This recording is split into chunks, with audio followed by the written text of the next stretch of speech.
Bonjour, bienvenue sur Résumar. Ici, on te fait vite fait les résumés de tes séries préférées. Donc, abonne-toi, active la cloche de notification pour ne rien rater et partage la vidéo pour nous soutenir. Merci, ça nous fait plaisir. Let's go. L'épisode s'ouvre sur un décor brûlant du Moyen-Orient. Une unité d'élite de la CIA, spécialisée dans les opérations clandestines contre le terrorisme, est en pleine mission. L'agent Joe, une femme dure et expérimentée, supervise cette opération de haut niveau. Sa tâche, diriger un groupe d'agents féminins sous couverture dans des zones hostiles pour infiltrer les réseaux extrémistes. Mais cette fois, tout tourne mal. Une jeune agente infiltrée, sous couverture, est démasquée au cœur d'un camp ennemi. Piégée, isolée et en danger, elle tente désespérément d'échapper à ses ravisseurs. Joe, en communication radio avec elle, assiste impuissante à sa capture et à sa mort imminente. Cet échec tragique laisse Joe marqué, rongé par la culpabilité. Après cette scène dramatique, l'épisode nous plonge dans les coulisses du programme Lioness, une initiative top secrète de la CIA.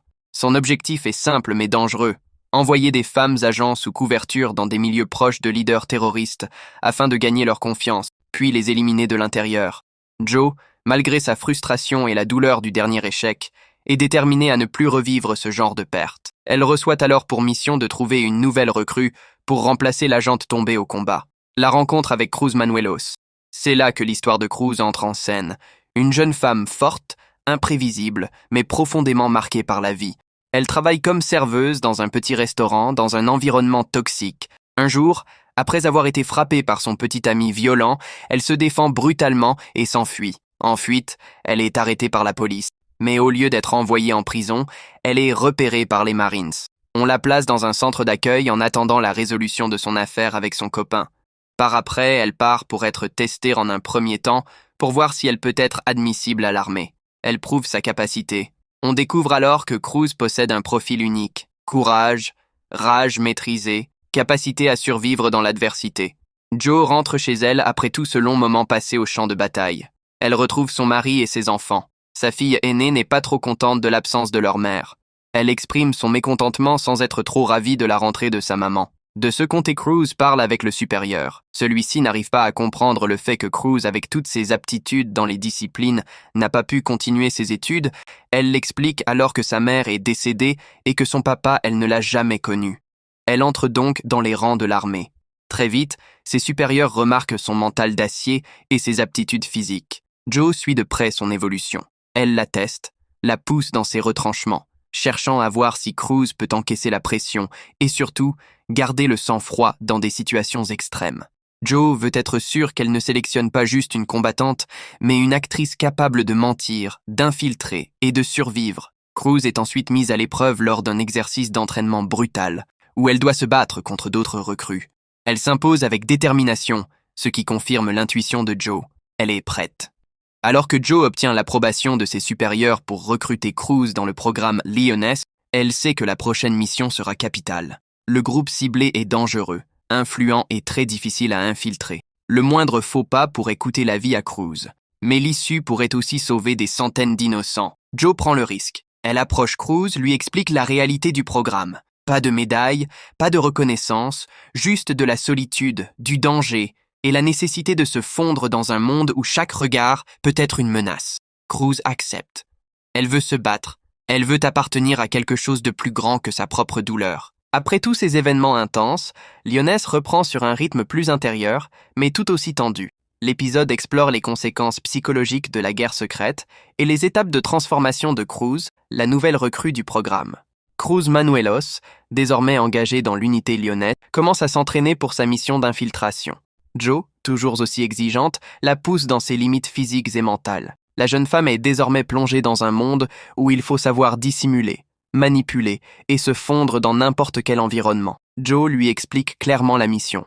Infiltrer l'entourage d'Alia Amrohi, la fille d'un riche homme d'affaires libanais soupçonné de financer des groupes extrémistes. Cruz devra se rapprocher d'Alia, gagner sa confiance, intégrer son cercle personnel et attendre le bon moment. Mais pour cela, elle doit se transformer en une version d'elle-même qui n'existe pas encore, raffinée, éduquée, brillante et crédible dans les cercles de la haute société internationale. Une guerre silencieuse commence, celle de l'identité. Joe et son équipe façonnent Cruz comme une actrice d'élite. On lui apprend à marcher, parler, réagir comme une femme issue d'un monde qu'elle ne connaît pas. Chaque détail compte. La manière de boire un café, la façon de parler d'art, la capacité à naviguer dans des conversations politiques sans se trahir. Mais cet entraînement va bien plus loin. On lui implante une fausse identité complète, un passé, une famille fictive, une scolarité prestigieuse. Cruz devient Nicole, une jeune entrepreneuse new-yorkaise, fille d'un diplomate. Elle doit tout retenir, tout jouer, sans jamais douter. Le titre de l'épisode, The Beating, prend tout son sens à mi-parcours. Lors d'une simulation d'interrogatoire et de capture, Cruz est brutalement testée par des agents de la CIA. Ligotée, battue, soumise à des intimidations, elle doit maintenir sa couverture sous la pression. C'est un test. Survivra-t-elle à la torture mentale et physique sans craquer, sans trahir? Cruz s'effondre brièvement, mais finit par se relever. Jo, en observatrice froide, voit en elle une future lionesse prête à être lâchée dans la gueule du loup. Mais cette séquence laisse aussi entrevoir une faille. Cruz est forte, mais pas invincible. Derrière ses muscles et sa rage se cache une femme encore marquée par les blessures de son passé. L'épisode alterne les scènes de tension et les moments d'intimité. On découvre un autre visage de Jo, celui d'une mère et épouse. Sa fille adolescente, Kate, est en pleine crise d'identité, en quête de repères, alors que sa mère est presque absente. Jo essaie maladroitement d'équilibrer sa vie de famille avec ses responsabilités à la CIA. Cette double vie devient de plus en plus pesante. Elle ment à son mari, à sa fille, chaque jour. Et dans ces silences, on ressent le poids de son rôle. Elle doit être forte, toujours, pour tout le monde. Vers la fin de l'épisode, Cruz commence à douter. Elle interroge Jo. Pourquoi fait-elle ça? Pour qui? Et à quel prix? Jo ne donne pas de réponse claire. Elle se contente de lui dire « Tu ne sauves pas toujours le monde. Parfois tu empêches qu'il brûle. » Cette phrase résonne en Cruz, mais laisse une tension en suspens. Elle comprend qu'elle est une pièce sur un échiquier bien plus vaste et que sa vie peut être sacrifiée à tout moment pour la mission. L'épisode se termine sur une séquence sobre mais puissante. Cruz, désormais transformée en Nicole, embarque dans un avion pour Dubaï. Elle est sur le point de rencontrer Alia Amrohi, sa cible. Le piège est en place, la couverture est prête, mais tout peut encore basculer. Jo, de retour au QG, observe les premières images satellites et les enregistrements audio. Elle est nerveuse, mais concentrée. Le jeu commence, et cette fois, aucune erreur n'est permise. Cruz, conduisant en direction de la baie de Chesapeake, reçoit en temps réel les instructions de Jo, qui la prépare à intégrer le cercle d'Alia sans éveiller de soupçons. Elle jette son téléphone dans l'eau pour éviter toute trace. Elle est informée que sa voiture sera piégée, qu'un tracker et un microphone y seront plaqués. Elle doit répondre aux questions en posant des questions. Arrivée au domaine sécurisé, les plaques et le visage de Cruz sont vérifiés. Elle est escortée au bord de la piscine où l'attendent Alia, puis les amis Nala, Malika, Nashwa, et les hommes Sami, Kamal, ainsi que Ehsan, fiancé d'Alia. Les relations entre ces amis sont complexes. Rivalité, ex-petits amis embrouille, dynamique fragile. Cruz enfreint la tenue de bain attendue, une pièce alors que les autres portent des bikinis. Cela dévoile des ecchymoses importantes, résultant de l'entraînement intensif approuvé par Jo. Elle découvre que Cruz a des blessures sur le corps. Cruz la fait comprendre que c'est dû à son accident de voiture. Alia appelle un médecin. Celui-ci suspecte un abus domestique et menace de signaler la situation, ce qui pourrait compromettre l'opération. Cruz improvise un récit, un petit ami violent récemment arrêté en Caroline du Nord, en expliquant qu'elle construit une nouvelle vie sans lui. Le médecin est convaincu et ne parle pas. À Washington, D.C., Jo rencontre Caitlin Meade pour discuter de Cruz, d'Alia et de leurs liens surprenants avec l'industrie pétrolière US via Qudra Petrol, société liée à l'OPEP, et se demande si l'invitation à l'opération n'est pas un piège. En sortant, Kyle, un agent de Jo, lui demande d'emprunter 3 membres de son équipe pour une extraction hors cadre d'un prisonnier à Van Horn, Texas. Malgré ses réticences, Jo accepte avec promesse de remboursement en 48 heures. De retour chez elle, Jo surprend sa fille Kate dans un comportement intime avec son petit ami, ce qui déclenche une confrontation parentale classique. Son mari Neil tente de calmer le jeu avec humour, mais aussi peine à gérer l'éloignement de Jo. L'équipe sélectionnée, Two Cups, Tucker, Randy, se rend au Texas avec Kyle. Ils interceptent une voiture qui suit la camionnette prison. Utilisation d'un EMP, collision spectaculaire, extraction du prisonnier, changement de véhicule et destruction de preuves. Un autre véhicule suit, mais est éliminé par tir. Les agents sont conscients du risque politique exposé, mais Kyle assure que l'administration étouffera toute histoire éventuelle. Le lendemain, Sami est exclu du groupe après sa tentative maladroite envers Cruz. Aaliyah annonce un déplacement surprise pour le groupe, probablement en jet privé. Cruz, avec sang-froid, demande innocemment à connaître le numéro d'immatriculation de l'avion. Joe l'entend via micro et envoie un appareil pour suivre le vol. Cruz est désormais complètement isolé dans le milieu d'Aaliyah. Abonne-toi pour la suite. N'oublie pas de liker et de t'abonner. Merci, à la prochaine. L'épisode commence à East Hampton, Long Island, où Cruz passe du temps avec Aaliyah et son entourage, fiancés, amis, surveillants, sous l'œil attentif du team Lioness, posté sur une yacht en mer pour assurer la surveillance discrète. Lors d'une baignade avec Cruz, Aaliyah confie qu'elle ne souhaite pas se marier, malgré l'union arrangée avec Ehsan al-Rashdi, un membre de la famille royale saoudienne. Joe et son équipe soupçonnent que ce mariage sert un but logistique ou politique plus complexe, compte tenu du profil d'Aaliyah. De retour à bord du yacht, Joe reçoit un appel de Kyle concernant l'extraction non autorisée effectuée par son équipe au Texas. Le média Border Patrol a filmé l'opération, exposant les agents, et Kyle est forcé d'avouer que Joe a prêté son équipe à cette mission. Caitlin Meade et Byron Westfield interrogent Kyle à Langley. Confronté aux preuves visuelles, il admet l'usage de l'équipe Lioness et évite la sanction en promettant que son informateur livrera 5 membres d'Al-Qaïda exploitables. Caitlin convoque Joe pour discuter des retombées, et son implication dans l'affaire est maintenant sous surveillance. Pendant ce temps, à Virginia, la fille de Joe, Kate, est victime d'un grave accident de voiture. Elle se trouve à l'hôpital de son père, Neil, où l'on détecte une fracture du fémur et plusieurs vertèbres brisées. 2 amies étaient avec elle. Une est décédée, l'autre hospitalisée en urgence. Moment encore plus bouleversant. Kate, âgée de 14 ans, est enceinte. Le médecin évoque la possibilité d'une interruption médicale du fait des risques liés au traumatisme et à l'anesthésie prévue le lendemain. Neil appelle Joe, qui promet d'être présente dès que possible, soulignant la question douloureuse du choix entre mission et famille. Nuit au club, Cruz enlevé, Joe en première ligne. Le soir, Cruz et l'équipe assistent à une soirée en club à New York avec le groupe d'Aaliyah. Joe entre elle-même dans le club pour surveiller Cruz, qui risque de perdre son repère en l'absence de soutien visuel depuis l'extérieur. Pendant que Joe reçoit la nouvelle de l'accident et de la grossesse de Kate, Cruz se laisse aborder par un client. Polo l'invite à danser, boit un verre qu'il a truqué, devient légère et est kidnappée hors de la lumière. Des combats éclatent sur la piste. Aaliyah et sa sécurité sont évacués et Joe perd Cruz du regard. Utilisant la géolocalisation, l'équipe la retrouve dans les bois, juste avant que son ravisseur n'agisse. Joe intervient, neutralise l'homme avec violence verbale et physique, lui prenant ID et ADN, menaçant une vengeance si jamais il parlait. Cruz est ramené saine mais secoué à la safe house, valse des responsabilités, confiance remise en question. Sur place, Caitlin Meade remet en doute la capacité de Cruz à mener l'opération, soulignant son manque de jugement au club. Joe défend Cruz. Elle est actuellement la seule source d'information en contact direct avec Aaliyah. Cruz révèle que le mariage d'Aaliyah est prévu à Dubaï, ce qui ouvre une opportunité d'infiltrer l'événement et d'identifier le véritable cible, le père d'Aaliyah, financeur terroriste présumé. De plus, le corps de Kate a rejeté la grossesse, ce qui soulage partiellement la situation.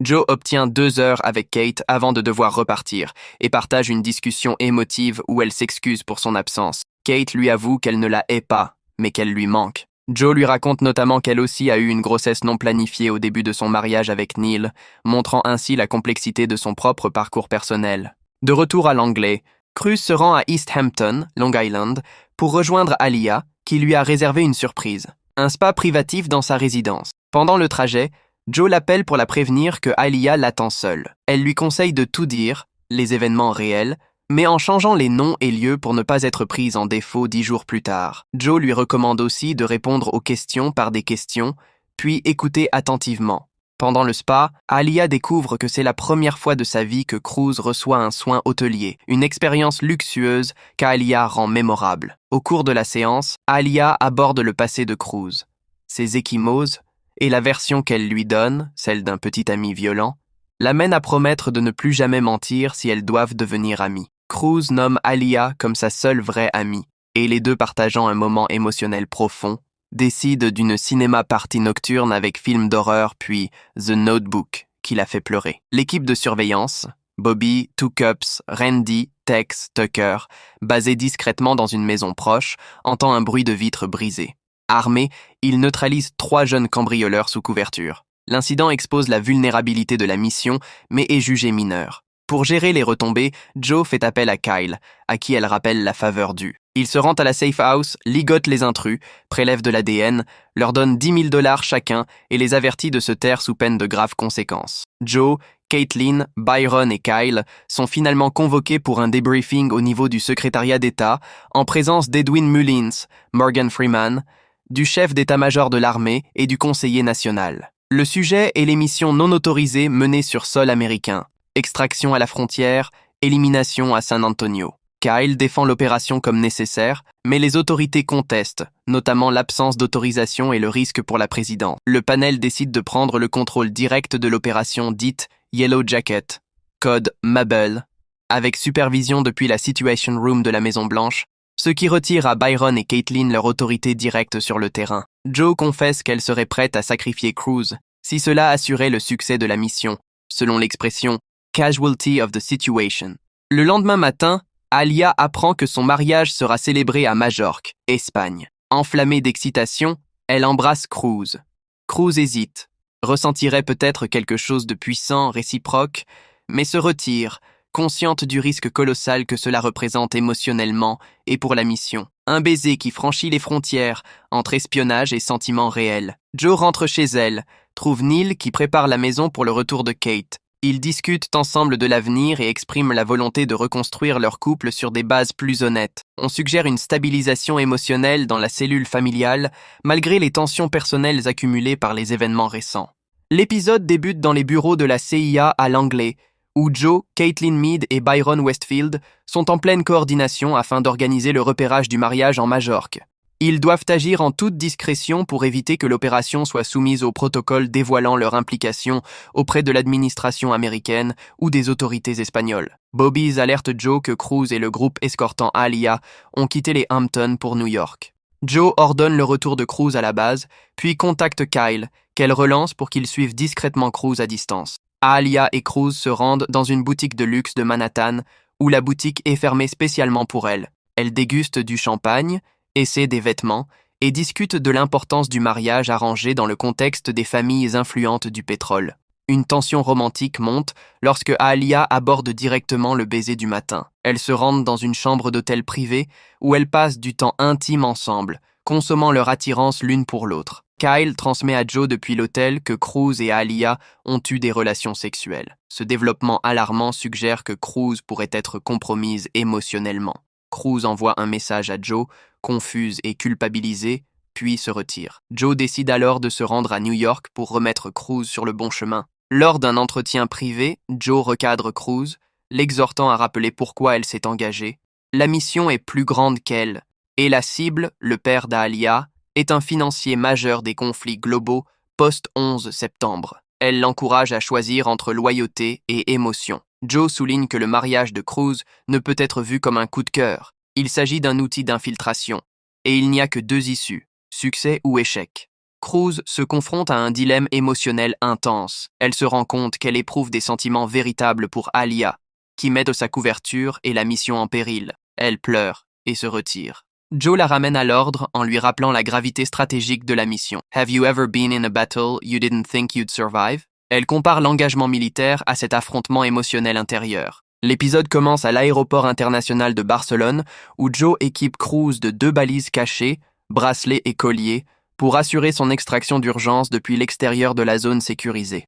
Kyle accompagne Cruz discrètement jusqu'à ce qu'elle soit prise en charge par la sécurité d'Alia à Majorque, lieu du mariage. À la Situation Room, Byron Westfield est confronté par le secrétaire d'État Edwin Mullins et d'autres hauts responsables pour avoir lancé l'opération sans leur autorisation préalable. Mullins s'inquiète des conséquences géopolitiques de la neutralisation du financier terroriste Asmar Ali Amrohi, majeur exportateur de pétrole vers la Russie et la Chine. Une opération pourrait faire chuter les marchés pétroliers et déclencher des tensions internationales. Il est évoqué la possibilité de rappeler le président d'Europe si la situation dégénère. Toutefois, Byron argue que si Cruz tue l'objectif elle-même, l'opération ne pourra pas être liée officiellement à la CIA, offrant une couverture plausible. Cruz arrive à Majorque, où Ehsan, fiancé d'Alia, l'accueille et l'interroge violemment au sujet de son passé avec Alia, la gifle et lui demande de partir après le mariage. Malgré la tension, Cruz obtient l'autorisation de rester pour la soirée. Alia ayant insisté pour que la cérémonie se déroule comme prévu. Cruz passe un moment doux et intime avec Alia dans ses quartiers, partageant leurs peurs et regrets à l'approche du mariage. Cette nuit provoque une tension émotionnelle forte pour les deux. Cruz se rend dans la cuisine pour prendre de l'eau et tenter de retrouver son sang-froid. Là, elle tombe face à Asmar Ali Amrohi, le principal objectif de la mission. Ehsan surgit soudainement, ayant identifié Cruz via reconnaissance faciale. Reconnaissance de sa vraie identité confirmée, il la dénonce à Amrohi et menace de la jeter à la mer si elle continue, mais son visage est déjà compromis. Cruz réagit immédiatement. Elle poignarde d'abord Ehsan, puis attaque Amrohi à plusieurs reprises, lui tranchant la gorge. Elle active aussitôt la balise d'extraction. Des gardes ouvrent le feu sur Cruz, qui court vers l'eau malgré une blessure mineure. Elle se retrouve acculée face aux tireurs. Mais l'équipe QRF de Joe intervient à temps, élimine les menaces et extrait Cruz vers le yacht. À bord, Caitlin informe Byron et la Maison-Blanche que Cruz a accompli la mission. L'administration réagit avec colère, affirmant que cette action pourrait compromettre la diplomatie et déstabiliser le marché pétrolier. Cruz confronte Joe. Elle l'accuse d'avoir créé un monstre en elle. Elle décrète qu'elle démissionne du programme et refuse d'en faire partie davantage.